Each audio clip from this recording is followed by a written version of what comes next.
Call the meeting to order with roll call. I'm the chairman, Bernie Gallo. Roll call will start on my left.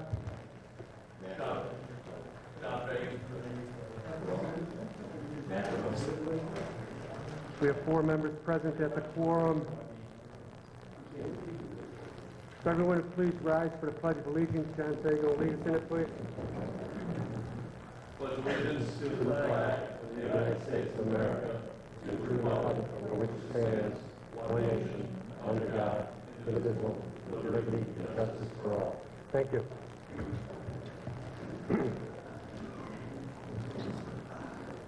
We still have 2 public hearings. The first one on the agenda is regulated activity 762 3-5 Sugar Hollow Road.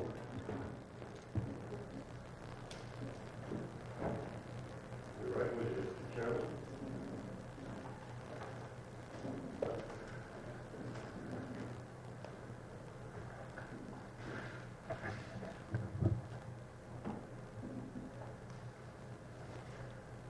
Thank you. For the record, Neil Marcus, Code of Wolf PC 158 Deer Hill Avenue in Danbury. With me tonight, Matt Pop, Henry Moeller, Dinas Fabricus. When we last were here, there were a couple of requests, and the first one was from Mr. Mills, who unfortunately, is he expected tonight? He's watching the Red Sox. But anyway, it's a shame because the lead-off thing is that he had asked us in particular to go back. He asked us, what's the buffer from the Kissin Brook? And the first thing that I told him, with Dinas and I told him, was that we tried to maintain a 15 to 20 foot buffer, which is what we thought this commission had suggested when we were before them earlier with the bridge application prior to the site plan. And he asked us to he preferred, he said, to see a 30-foot buffer. And I said to him that we would go back without making any promises that we could actually achieve that. And we've gone back and we've adjusted the site plan. So the first thing I'd like to ask Dinas to do, if he will, is to show you what we have done, because we've actually achieved the 30-foot buffer as requested.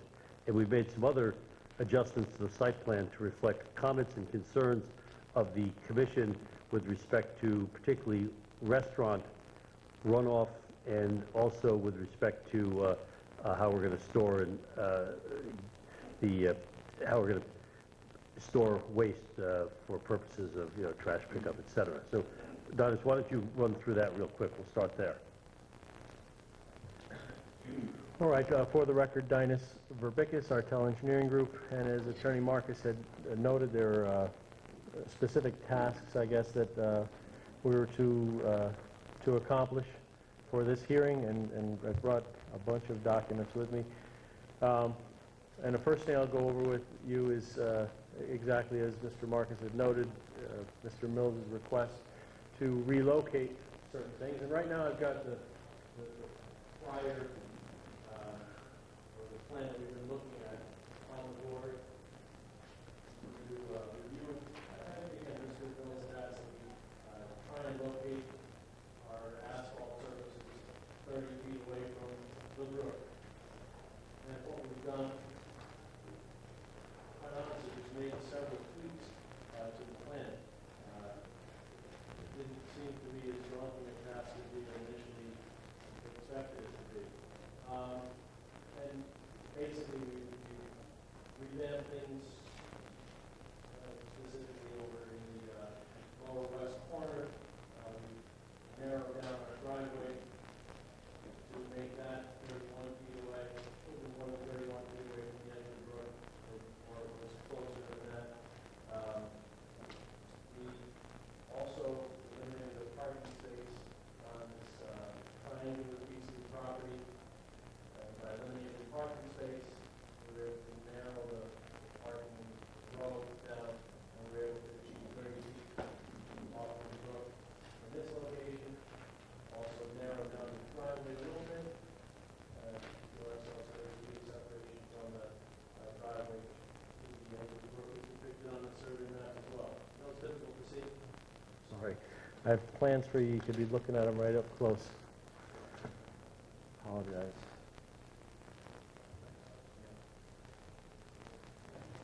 And we look to be finishing up the rest of these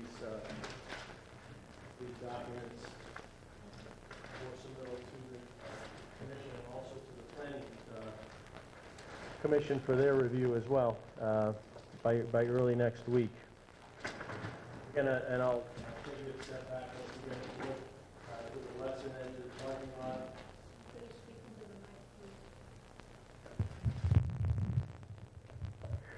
If you look at the western edge of the parking lot, you'll note that we've got 31 feet called out between the parking and the edge of Kissin Brook, as is depicted by the survey.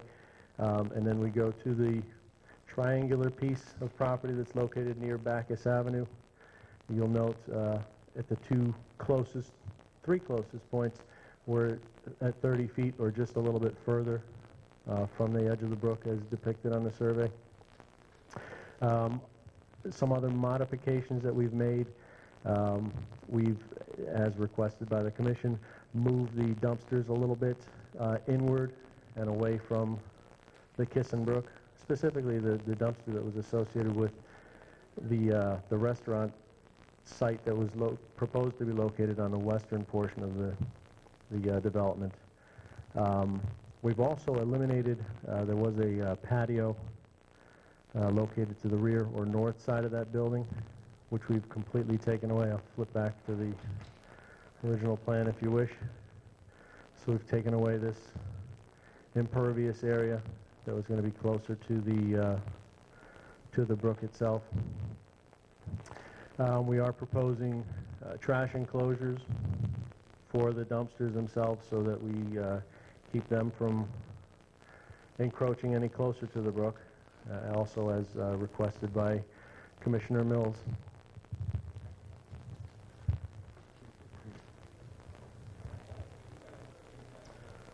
There was also another question that was asked by Commissioner Mills regarding cuts and fills.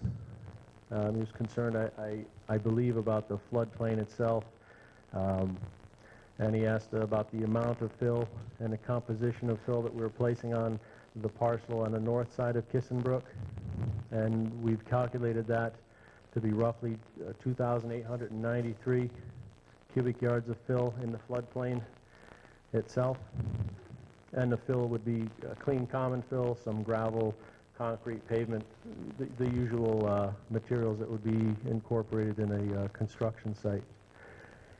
And to compensate for that, we're, like I had indicated before or explained before, we are cutting on the parcel that's to the south of Kissin Brook, and the amount of cut there is roughly 3,011 cubic yards, resulting in about 118 cubic yards of additional floodplain storage once the sites are developed as shown. I believe Commissioner Lees had asked for an overlay map, which I've only printed out one copy for the record, but I do have one on the board, and I'll go over that with you at this point.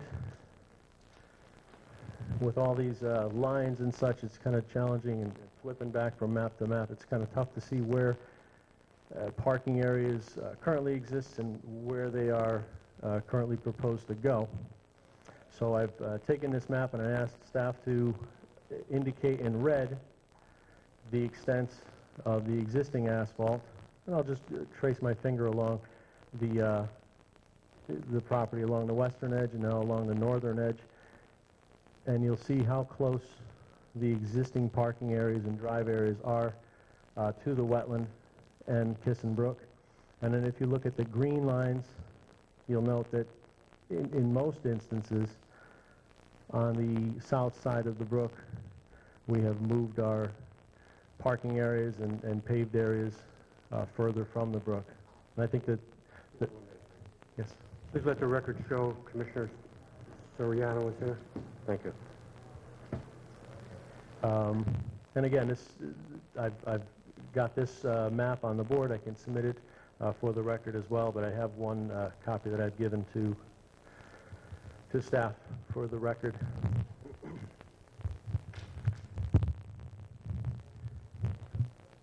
There were some other comments that I had made at the previous hearing regarding a survey map that I had come across in search of the deeds, and how these parcels came to be.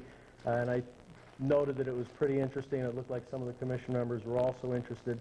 So what I've done is, it's for the record, it's a 1940 map prepared by the Office of Milton Chazen, and it shows the proposed enlargements for Danbury Airport.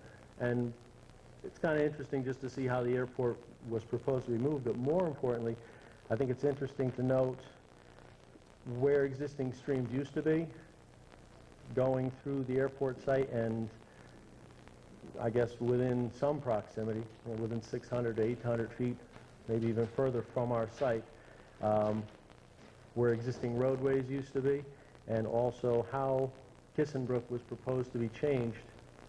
And I'll pass these maps out. I can go over the colors and what they mean. Again, just interesting things to look at, and it may help answer some questions regarding floodplain and what have you. And again, so that you may all note, I did highlight in blue the brooks that course through this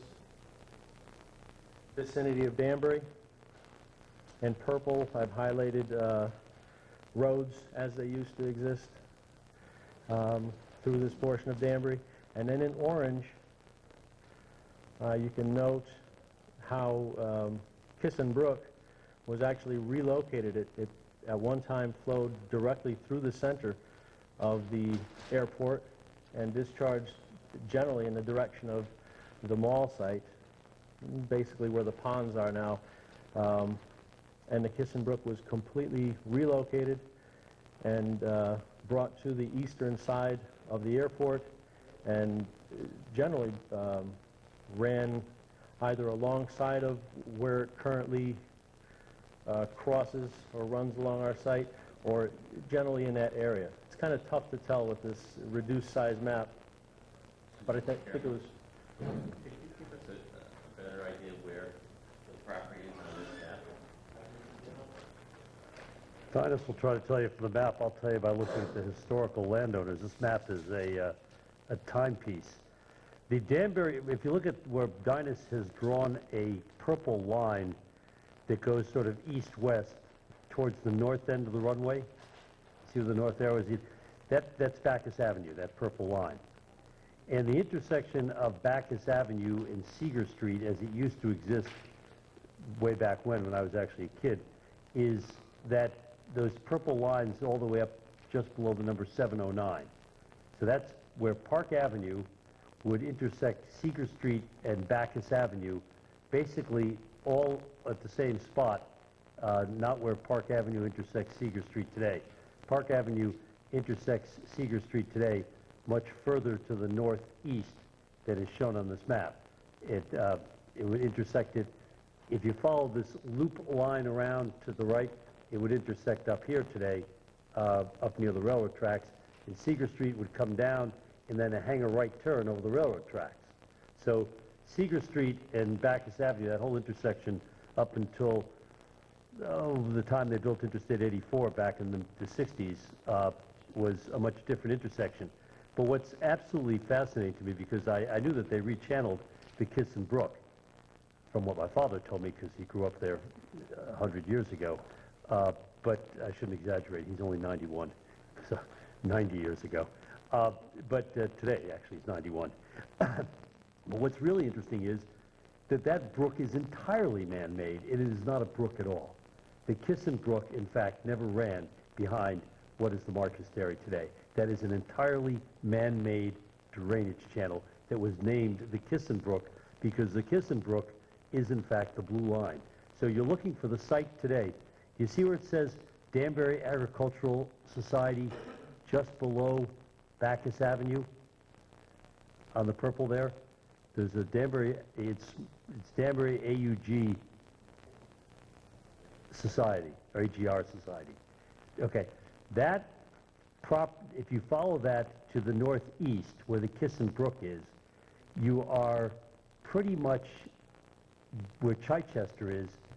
Chichester is sort of Pier 1 today, because remember Bacchus Avenue has been relocated to the south.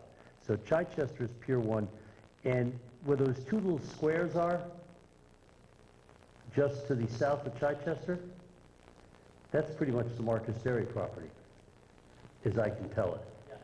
Those two little squares, because in 1940 the dairy wasn't there.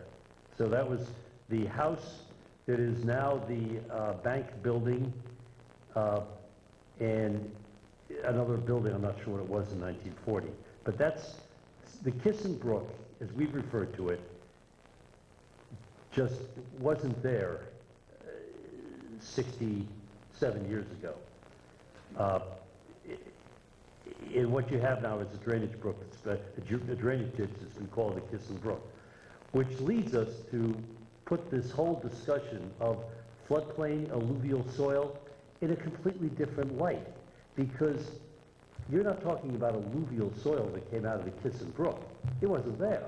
Whatever alluvial soil is on the banks of the drainage ditch is the fill, because that was entirely filled land. We know it, but I thought it was filled on the banks of the Kissin Brook until we went back to this 1940s map and realized that the Kissin Brook, which, you know, you say, how did it flood over the last 200 years, didn't flood in the area that we're talking about. I mean, historically, from this map, it's impossible.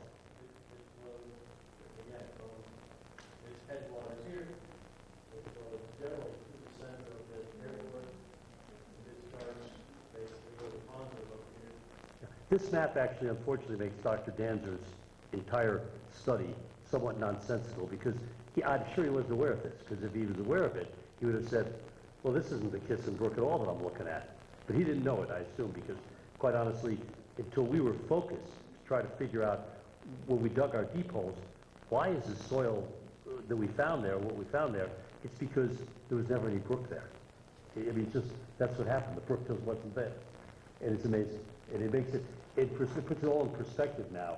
But unfortunately, I don't think that Dr. Danzer is aware of this at all, because he's still looking for floodplain soils that would be somewhat incidental to a traditional waterway, a brook. So it's kind of interesting, but I'll let Henry and Dinus talk about that a little more. But as to the location, it's just fascinating that it confirms what we said, that we knew it was filled soil, completely filled land. We didn't realize that not only was it filled, but the ditch was created. We thought it was filled on the side of a brook, but the whole brook, it's now called a brook, was created. So that's it. The interesting thing, this map was done by Milt Chazen. It's an old Danbury name. Milt Chazen hasn't been around here in years. Go ahead. I didn't know how interesting it would be, but it still seems interesting that how this all came to be. And while Attorney Marcus was talking, I did put up a larger scale map to give you a little bit more of an idea as to where things are and aren't. And if you like, I can still try and show you on the map where the current parcel is located. Right here, where I'm pointing.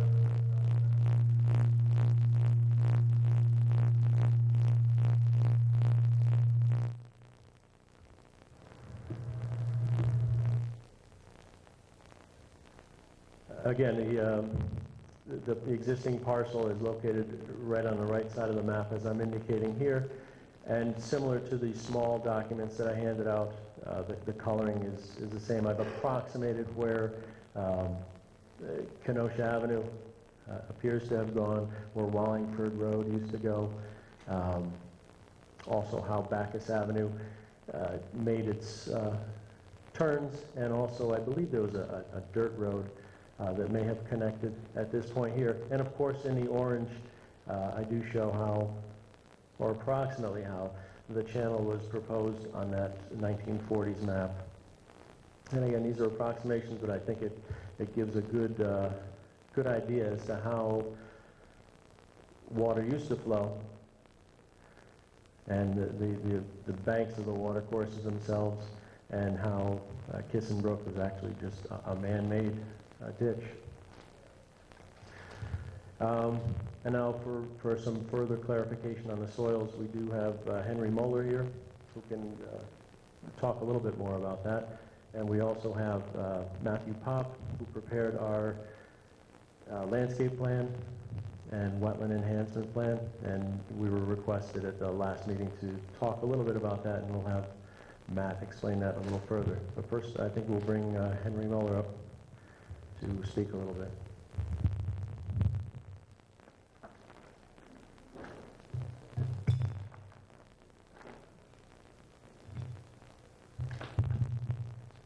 For record, my name is Henry Moeller.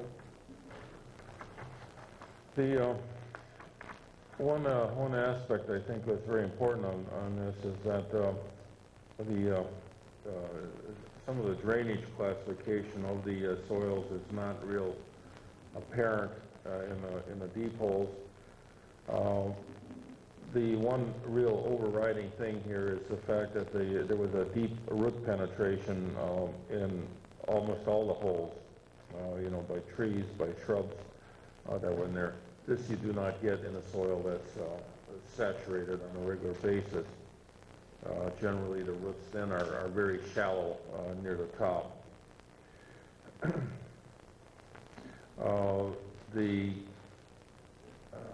The other aspect of it is that I have worked in areas both in Connecticut and in Wisconsin where there were wetland soils, basically very poorly drained soils that were near a large ditch.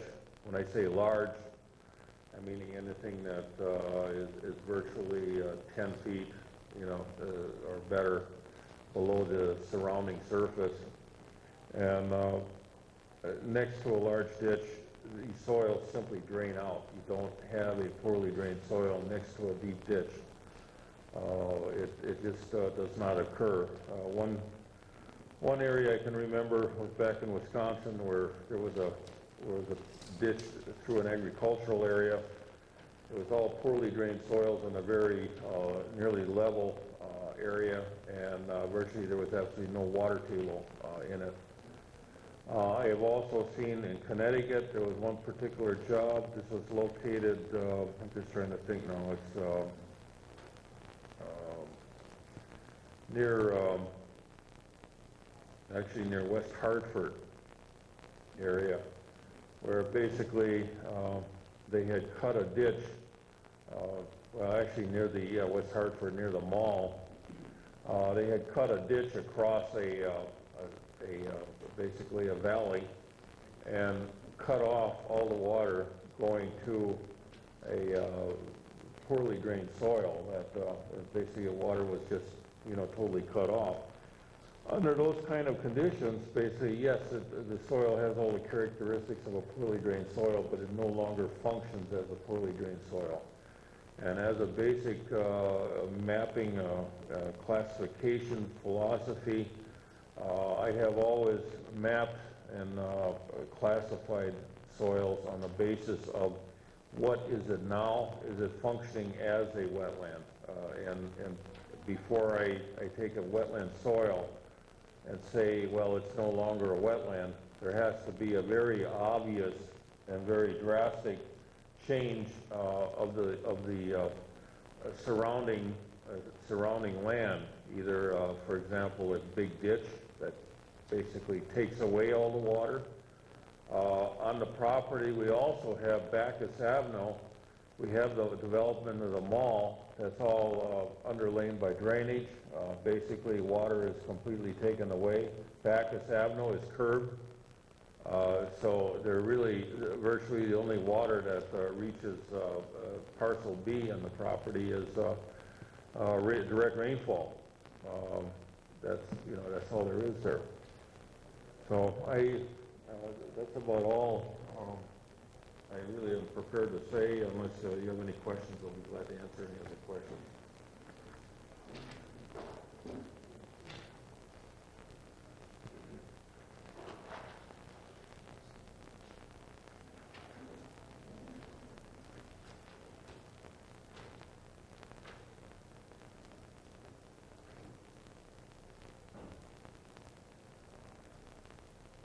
Good evening. I'm Matthew Pop, Landscape Architect, Environmental Land Solutions.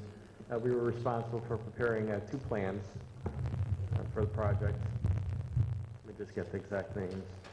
One is the Watercourse Corridor Landscape Plan, which is WCLP.1. And the other one is the Landscape Plan, which is LP.1. I'm just going to give a description of both of those areas along the Watercourse Corridor, what we're proposing to do. Currently,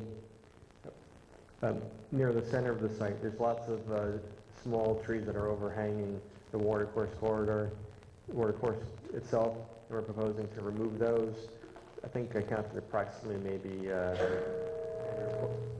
10 or 12 of those within the center of the site. Also within the center of the site, there's some box elder in that area, which are a little bit messy, and we're proposing to remove those trees also. And that will provide kind of a visual connection between both sides of the brook. We're doing some invasive species control too. There's some areas of Phragmites down along this vicinity, which is the northeastern corner of the site. We're be cutting those. There's a small Phragmites behind a proposed restaurant. I think that's by wetland flag, around wetland flag number 10. We're proposing to take that out. There's also some burning bush, just a few plants of that. We'll be taking those out. And of course, there's bittersweet within the trees. The wetlands, watercourse corridor landscape plan shows a plant list, and those are plants that we're proposing along the corridor for enhancement purposes. On the landscape plan too, which I'm not sure if you have or not, we also have additional trees along the watercourse corridor. I've totaled them up, and we're proposing approximately within that corridor of 15 shade trees, which consist of silver maple, pin oaks, approximately 15 small flowering trees such as chatelaine and some crab apples, and about 15 white pines, and approximately 150 shrubs. And there's a little bit of litter in there, which we'll be removing. There's also some landscape debris items such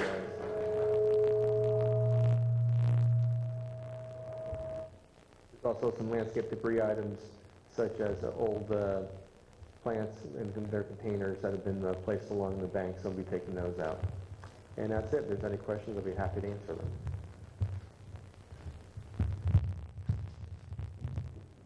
Thank you. Thank you. The,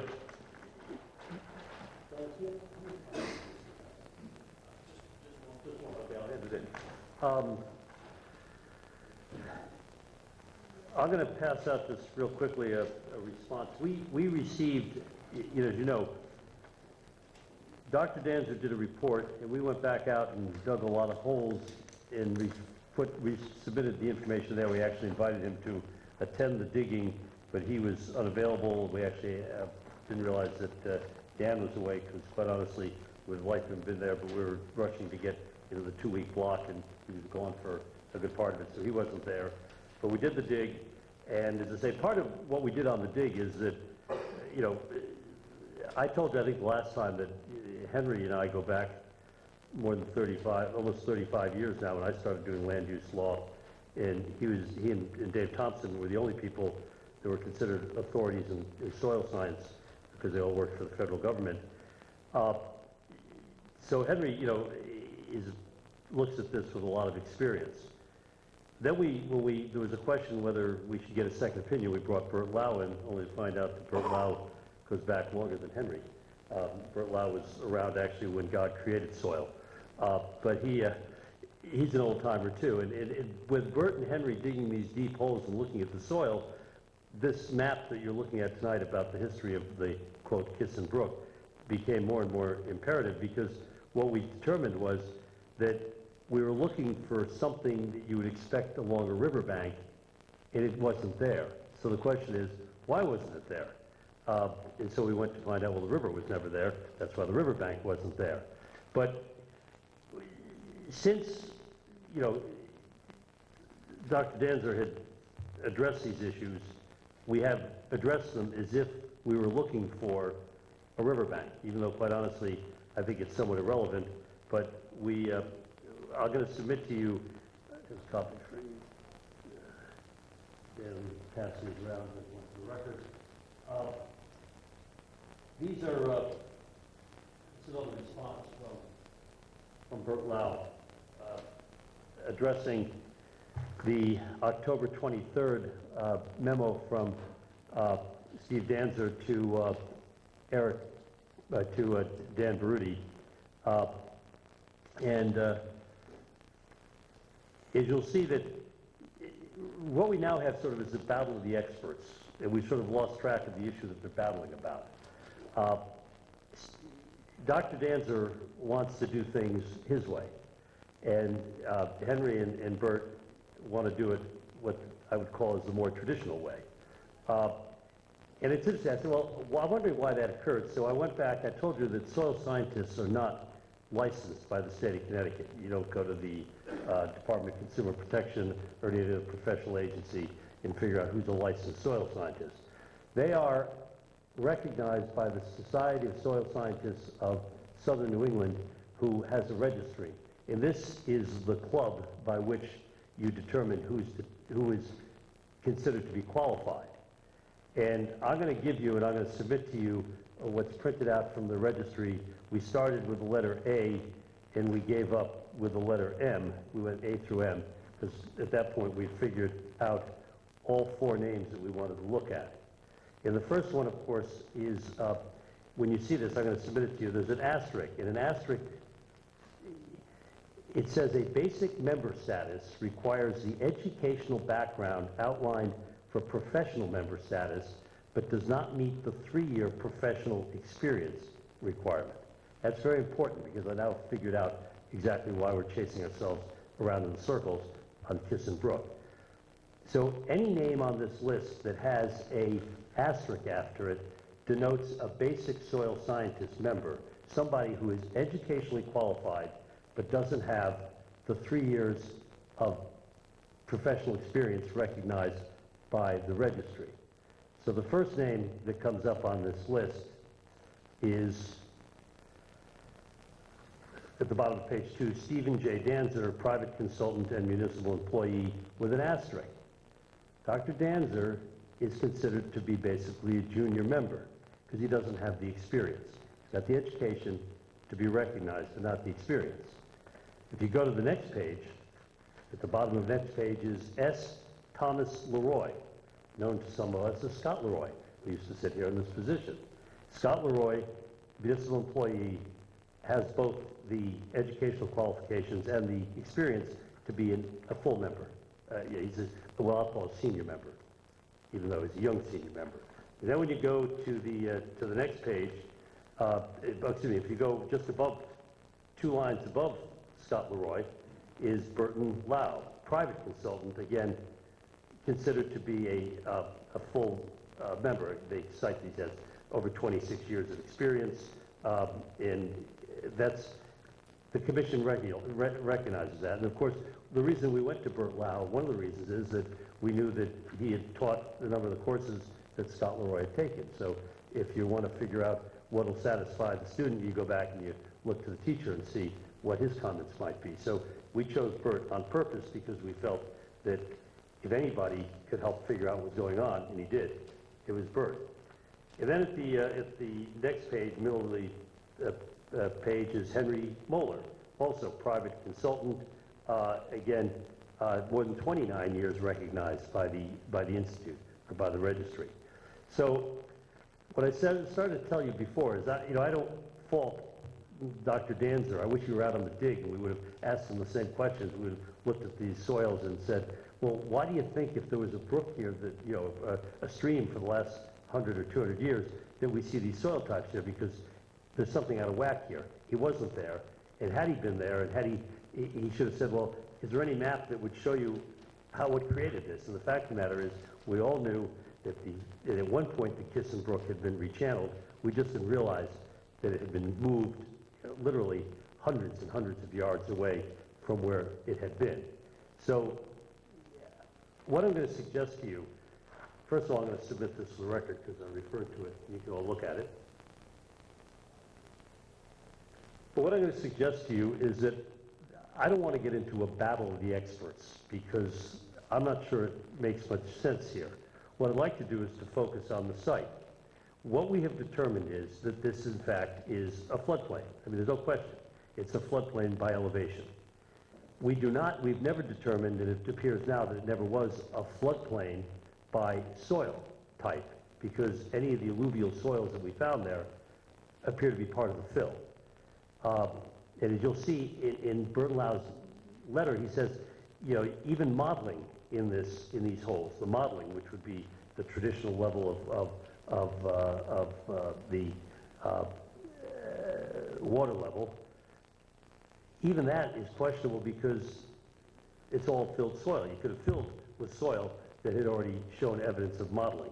So what we know is it's a completely filled site. And when I say that, we're talking focusing on the Bacchus Avenue side of the property.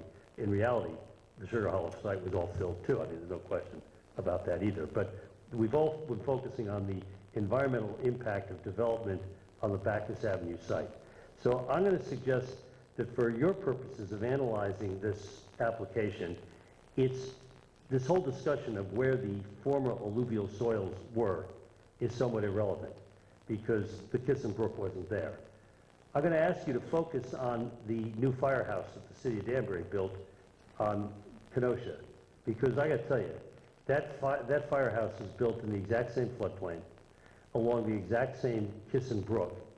But if anything, it was built in an area where the Kissing Brook ran more naturally, even though it didn't, because you've got the same drainage ditch that was created in the 40s.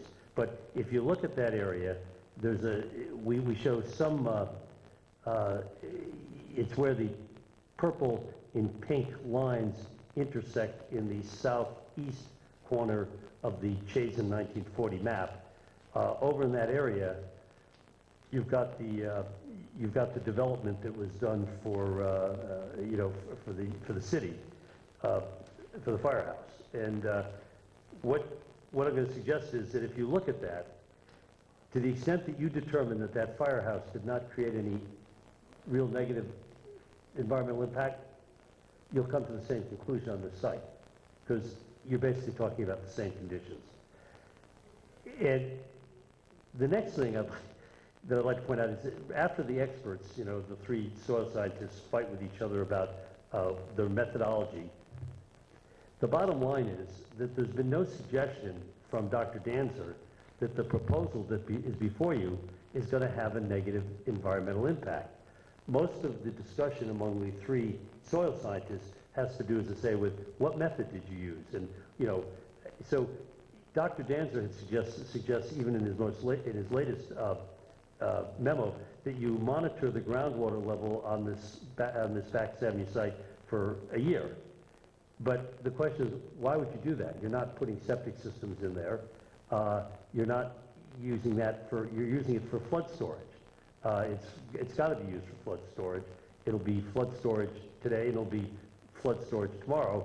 The difference is we're going to grade it in a way that we can contain enough water so that we balance the entire site, not to decrease the amount of flood storage.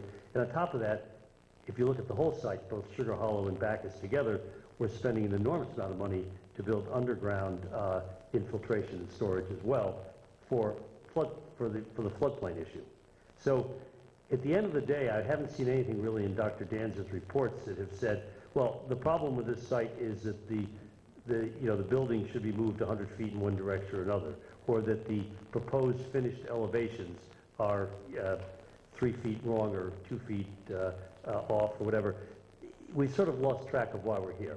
We're here because we think that at the end of the day, when we build this entire site out, that we will create a better environmental picture for what is clearly an industrial, commercial site that has been fully covered over the years and used over the years for a truck depot and warehouse and other commercial ventures. That at the end of the day, this entire project will have less impervious surface than it does today, and will be planted and enhanced, and in particular, we're going to treat the water. I mean, we're going to treat drainage, which is a major improvement to what exists today. So I'd like you to focus, as we finish to conclude the public hearing section, on the environmental impacts. And to the extent that your consultants have a suggestion of something to adopt to improve it, make it and we'll do it. I mean, you know, Bill's not here tonight, but when he said, I want to see you, you know, get me a 30-foot buffer, and I said, I'm not sure I can do it. The fact of the matter is, we did it, and we eliminated a patio for a restaurant, and we eliminated a restaurant site, and we made sure that we moved our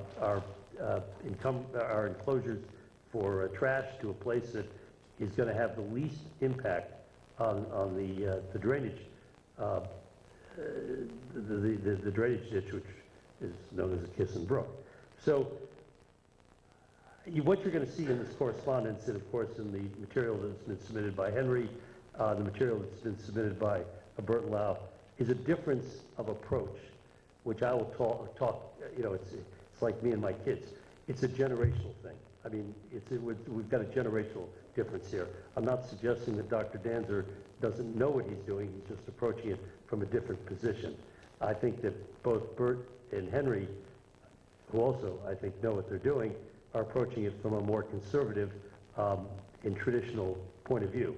But after saying all that, when you look at this 1940s map, you're saying, well, why are we even looking at this? Because the Kissin Brook is never there, which now makes more sense. So that's where we are. You've got Bert's opinions, and you've got Henry's opinions, and you've got Dr. Danzer's most recent memo. And I think, you know, when you finish looking at all these, that you'll conclude that what we want to focus on for this commission is the best methodology for developing the property so that we do not in any way negatively impact the environment and hopefully end up improving and enhancing the environmental impact of this type of use, which will be retail as opposed to a heavy commercial / industrial use that's been traditional. So that's where we are. Dinus, do you have other changes to add to this? Matt, you've put everything in. Henry, you've had your, you want to comment briefly on where I was there? Yeah. Yeah, there's just one aspect I'd like to Go ahead. is that as a soil scientist, the only time, you know, I try to determine a floodplain by soil is when it's a very obvious case, you know, narrow valleys or big broad river area where the soils are very obviously have not been disturbed and have been subject to flooding that you can recognize on a regular basis. In areas that have been highly modified, I do not at all ever attempt, that's why I was just looking at the report for Parcel B, I did not attempt to make any comment on floodplain because that, under such situations, I leave that to the engineers and basically to watershed studies because there the soils no longer mean anything. And I think in this particular case, they mean even less due to the very massive changes that have taken place around the property. Thank you. Thank you. If you have any questions, we'll stand by. Otherwise, I think that at this point we'll rest because I think you have a complete, full application, and we've, I think, addressed all the questions up to this point. Obviously, if there are more, we'll address them as well. Thank you. Anyone from the public wishing to speak on?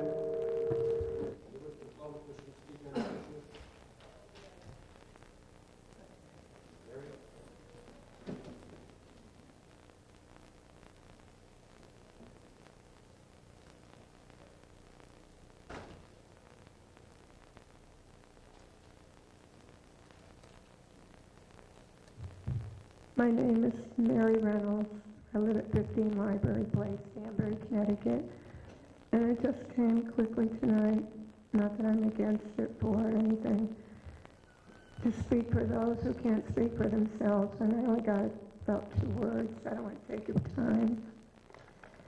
I just wanted to ask you tonight, when this project goes for final approval, you will watch the work very carefully.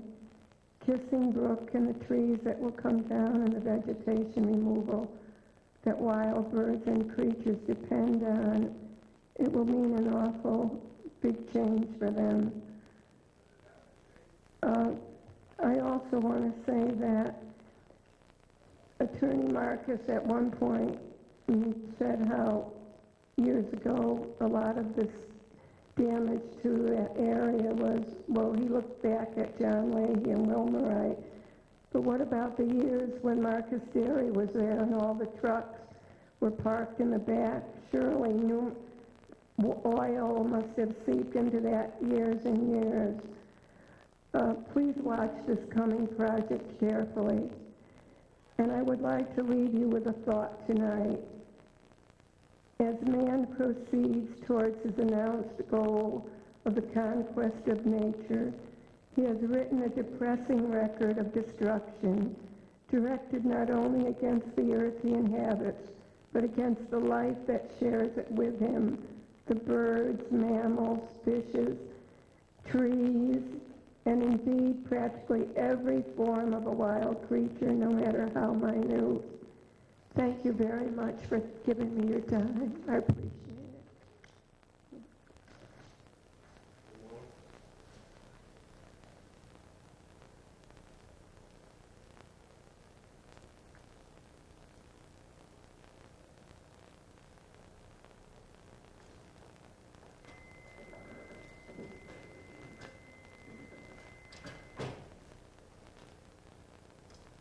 Hi, I'm Lynn Waller, 83 Highland Avenue.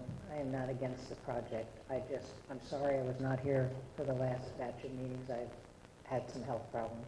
But I didn't hear anything about the snow. And when we have blizzards, where are they going to put the snow and where is it going to melt off to? And that sort of thing. I hope you all got the answer because I remember asking it once before. But that's my concern. Thank you. Anyone else in the public wishing to speak for or against the project?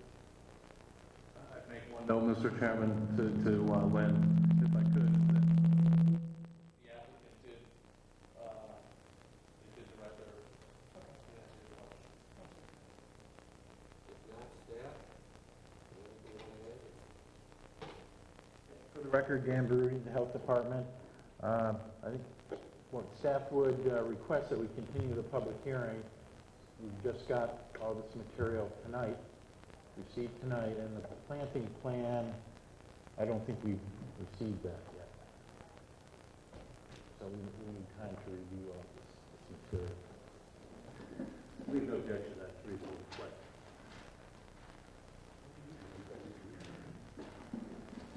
I'll make a motion to continue the public hearing of regulated activity unless I'll remove the motion from the table. Thank you. Commissioner Sue? Thank you. I just wanted to make a couple of comments. Here's my take on what the agency is attempting to do. I see. Let's turn it off.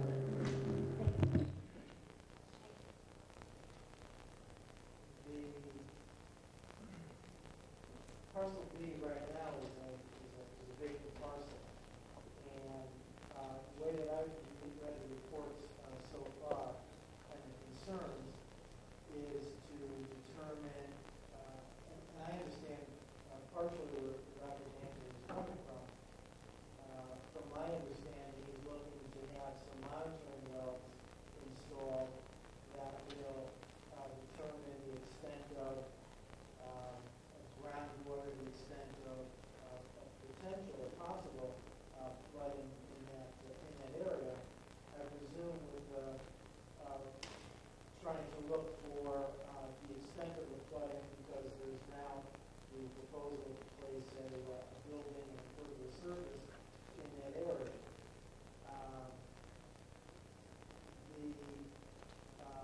I think he's trying to get at, and we're trying to get at a feel for the current conditions on the site. Even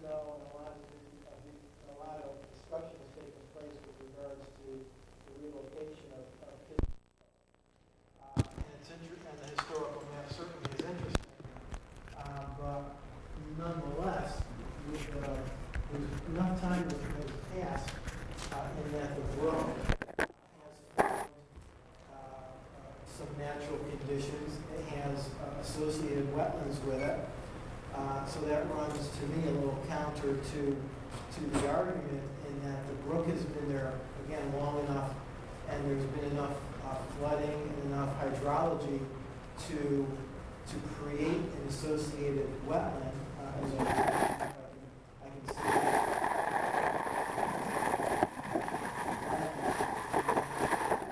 specifically associated, are not directly linked to the channel itself.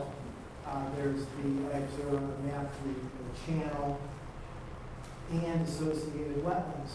So enough time and enough hydrology has occurred in the site to create that situation, wetland situations. So I think what he's trying to get at is the extent of flooding, particularly on this portion, this vacant parcel, because the proposal is to locate a building and add it to locate a building and add it to the overall mix of development.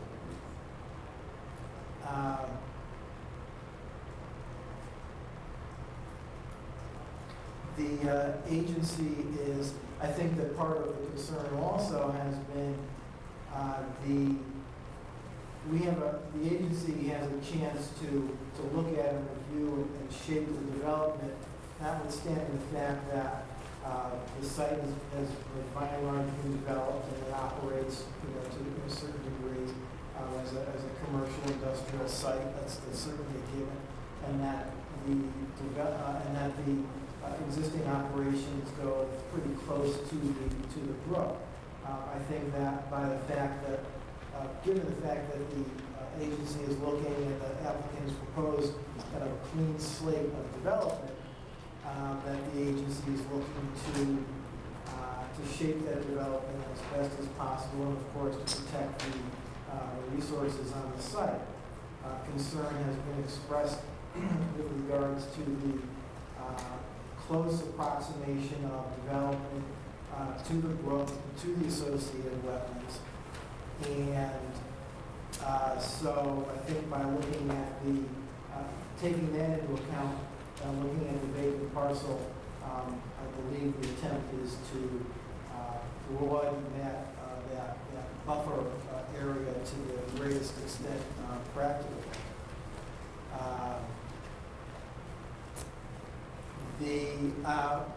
In the past or at previous meetings, the applicant or the applicant's consultant has stated that, and I've heard it a couple of times, that they were driven to place the buildings as they did in a 15 to 20 foot area based on comments from the commission. And specifically at one point saying there was comments made by myself. I did go back and review the minutes for the past meetings, for the meetings in reference to the bridge, and nowhere in the minutes, but I do have to say that our administrative person, Pat, does produce some fairly detailed, very detailed minutes. Nowhere did I see a reference from the commission, me or otherwise, that indicated that they would, that we would accept a 15 to 20 foot buffer. So unless that is, in the tape transcript somewhere, I haven't seen any reference to the 15 or 20 feet. Commissioner Mills has suggested 30 feet as a better prospect. We've done that and submitted the plans. So we'll I think the agency will take a look at that and see, again, we're looking at the adequacy of protection for the water resource.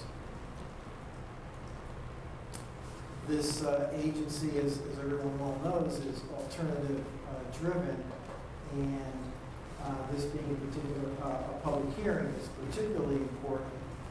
And again, I think that's the motivation of the agency, is to look for alternatives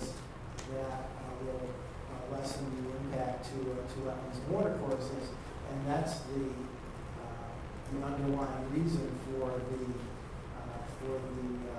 sharp questioning and requested analysis. Up to this point,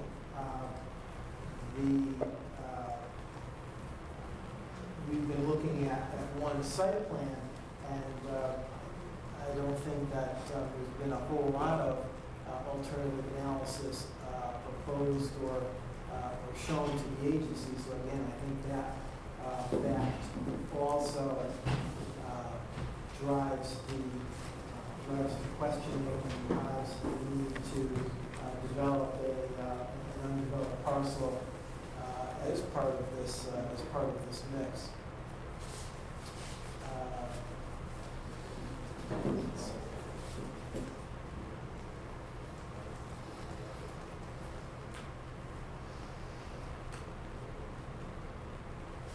So again, I'm just a son who's trying to present my take on it, my take on the agency's review of the parcel. We do have some new information to look at, but in a sense, I agree that there's some we need to maybe step back and look at the overall picture.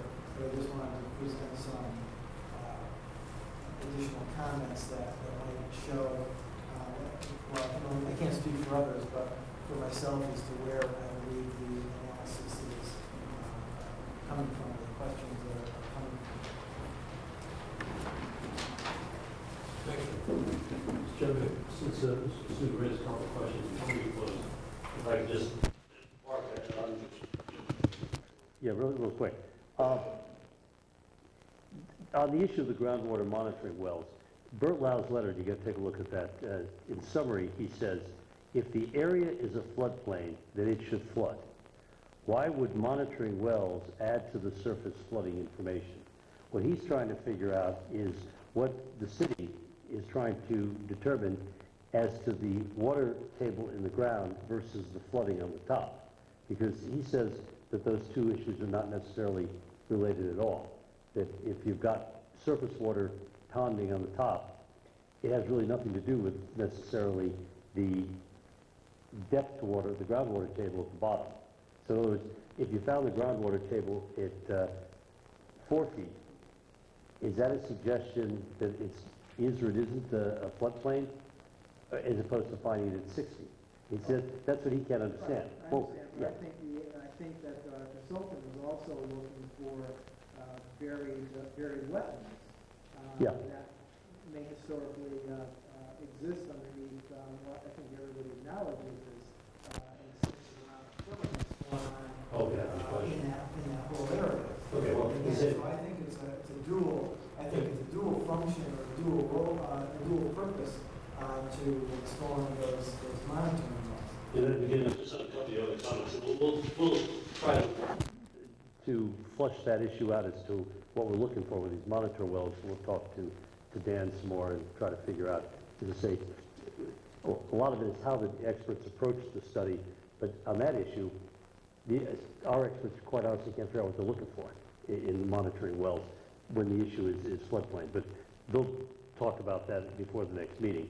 The reference to the 20-foot suggested buffer, Dinus actually thought, I think that you had made a comment, but if it wasn't you, we heard it from this direction of the panel. It could have been Lee's, it could have been, I don't know, maybe it was John, I don't know, somebody on this side, and we just, as I say, we didn't mean to attribute it specifically to No, you. I understand that. But the fact of the matter is, yeah. I reviewed the Okay. minutes from going back, I think, Yep. to February of this year, when the previous application was under review, and I saw no reference at all from anybody to suggesting a 15 to 20-foot buffer, so. Well, the fact of the matter is, we've addressed it. We've taken care of it because there was clearly suggestion we make 30 feet last meeting when we've done it. So that's more of an academic discussion. The last thing, I'm looking for alternatives. You actually have an alternative to the site plan for the Bacchus Avenue side, which was a parking lot that we put before this commission originally on the first application. And everybody said, well, you know, it's not going to be a parking lot forever. Show us what else it could be or what it might be.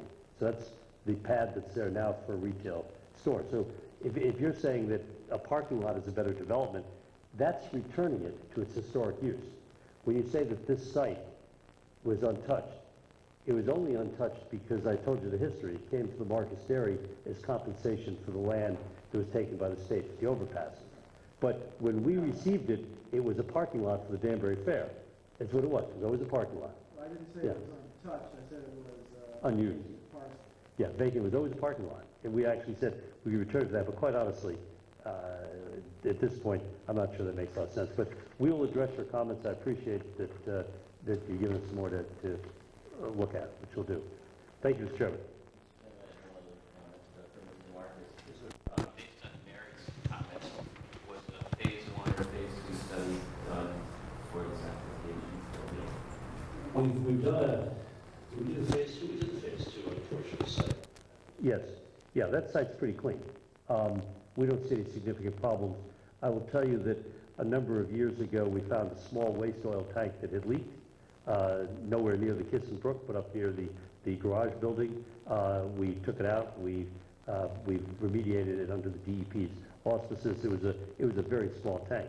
Interestingly enough, when the state required us to take out all the big tanks about 15, 20 years ago, when they required all underground storage tanks to be removed, we removed the main heating oil tanks, and they were absolutely pristine. It was unbelievable. These were just single-wall old metal tanks, but because they had been placed in very well-drained fill, they didn't have rust on them. They were absolutely brand new. So the site has been checked. We have found no significant issues with respect to oil, and that's what we were looking for, because as Mary said, it was a truck depot. You're looking for drips and brakes. So it's pretty clean. Through the chair, could ask that those phase 1, phase 2 environmental assessment reports be submitted. So yeah, obviously I'm fine. I don't know that happening at all. Well, Just one last question. Is the map, the historic map with the overlay of the current proposal, would that be submitted to the record? You can keep it if you like, or I can create another one. So it's all hand done, so. When you say the How you like it, you can keep it.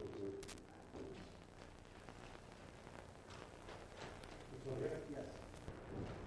okay. I mean, you have it miniaturized here. You got the larger. We'll get to it.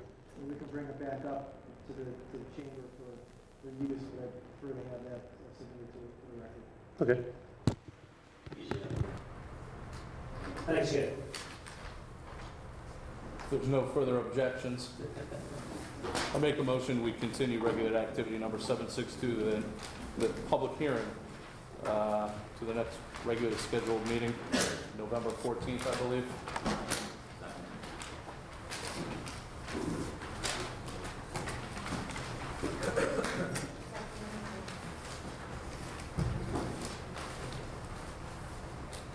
Motion made and seconded to continue regulated activity 762 for November 14th. All those in favor, vote please away. Aye. Opposed? Motion carries. This time on the agenda is regulated activity 768, 567, Bear Mountain Road.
For the record, Stephen Sullivan, professional engineer licensed in the state of Connecticut from CCA. The update to commission, we responded to Mr. Danzer's first two comments in his last report about erosion issues on the site from previously approved activities. We took action on those erosion issues in the form of silt fence, hay bales,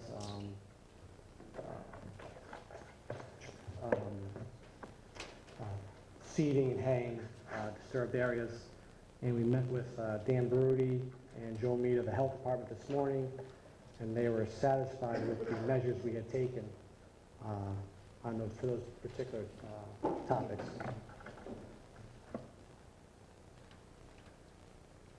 And I have, just for the Health Department and for EIC's file, just some pictures I took today for the file. So as far as we're concerned, I think the issue's been resolved, and we are in the process of updating. We anticipate submitting revised plans and responses to the Kendall Lake Authority's letter and Dr. Danzer's remaining comments by the end of the week. We gave an extension letter to the commission, so we expect to have more discussion at the next meeting on the revised plans and the responses to the EIC's consultants. So that's, as far as this application, that's all we have for now, unless there's anything the commission wants to ask or anything.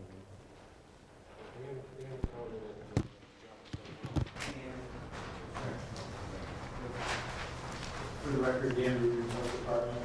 I agree with the consultant. We met with him and Joe Mead from staff, and they did a good job putting in the temporary erosion controls.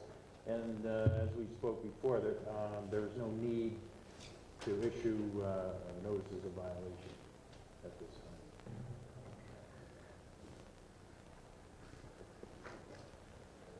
That's it for us. If anybody else has any questions?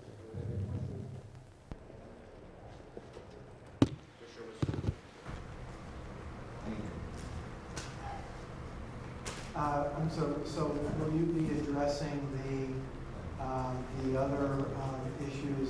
Am I looking correct, the letter from Steve dated October 10th? Yes. That has to do with the unauthorized land clearing and the comments with regards to, well, the rest balance of his comments with regards to the subdivision problem? Correct. Yeah, we anticipate submitting that information. End of the week, beginning of next week.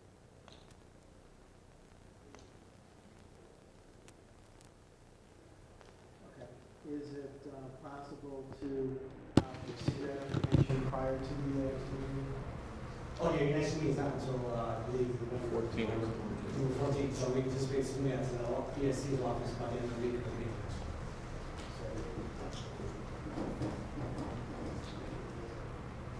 For the record, Tom Nasher, represent Tamil Equities, the owner and applicant.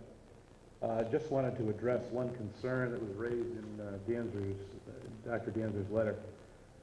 There wasn't any illegal land clearing. The land clearing, and it will be made, more detail will be submitted, but the land clearing was pursuant to a forestry logging permit that was issued through this commission on June 23rd, 2004.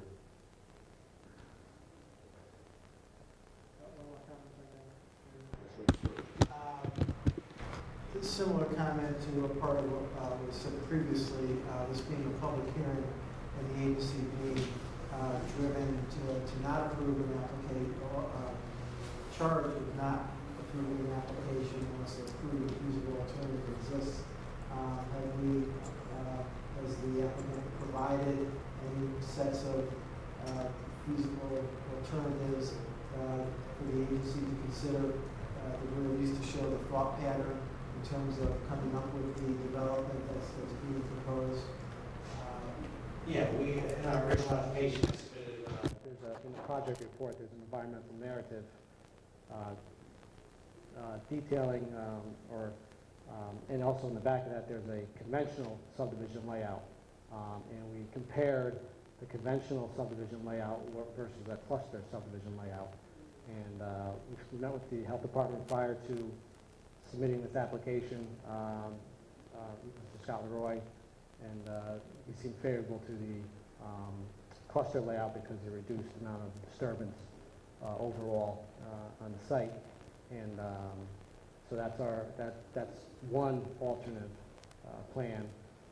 We also, in this new package that I'll be submitting, we have an alternate to some of the driveway locations, mainly the driveway location to lots 6 and 7, which is that common driveway above the wetland. We actually moved it further away, so that will be submitted ahead.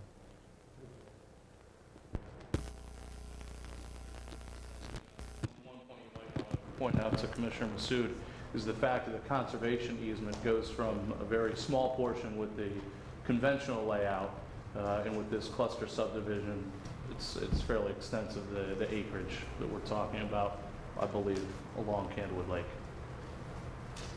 Mr. Massoud, in our project report, there's a table that compares regulated area disturbances, impervious area, wetland disturbance, total project disturbance, and the open space. And it's got all the numbers in there. For it,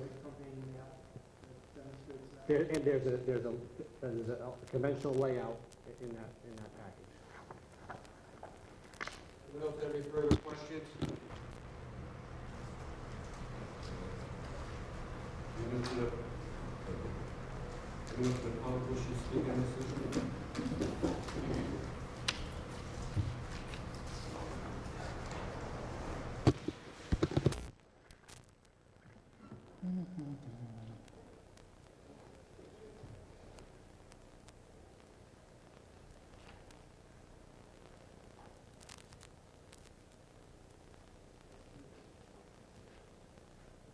My name is Jerry Ferner, 63 Bear Mountain Road. Jerry, J-E-R-R-Y. Oh, Gerhard. Jerry's the nickname. This is the third meeting about Kenwood Pines, as I call it. We discussed the water problem, wetlands directly behind me, about 30 feet behind me, and I'd like to know whether we did have anything against it for that, which is rain runoff on area 1. We're just talking about area 1. And there's a big ridge that runs from my end of the property looking south all the way looking west, which is twice as high as my house. And there's wetlands behind that ridge, but it's flat. So I was wondering whether I could introduce a buffer between my land and this land, which runs about 30 to 40 degrees down the hill.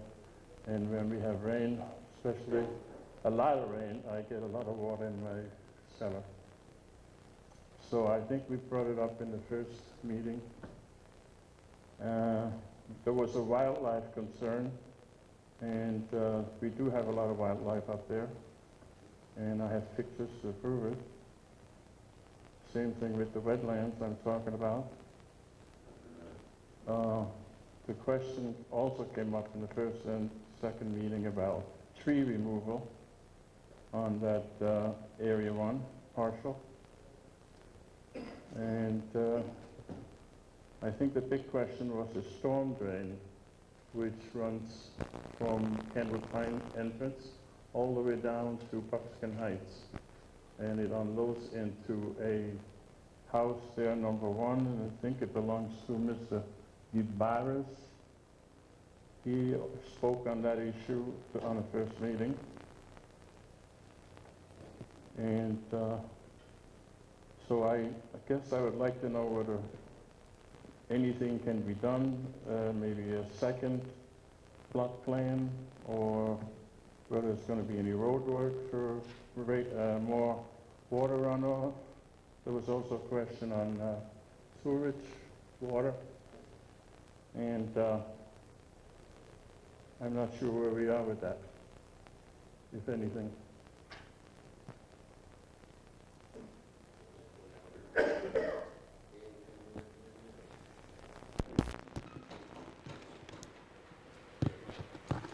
Basically, that's where I am.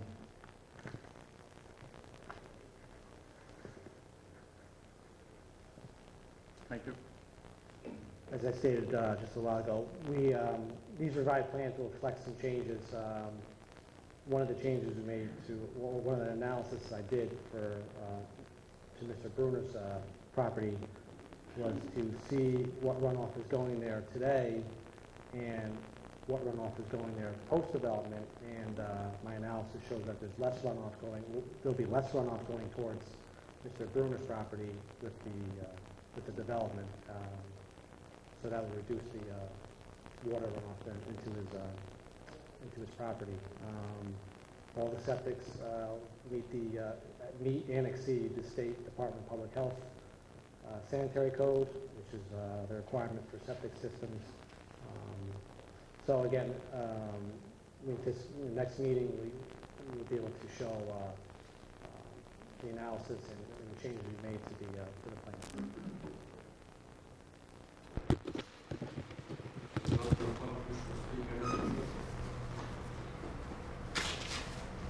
Commissioners have anything?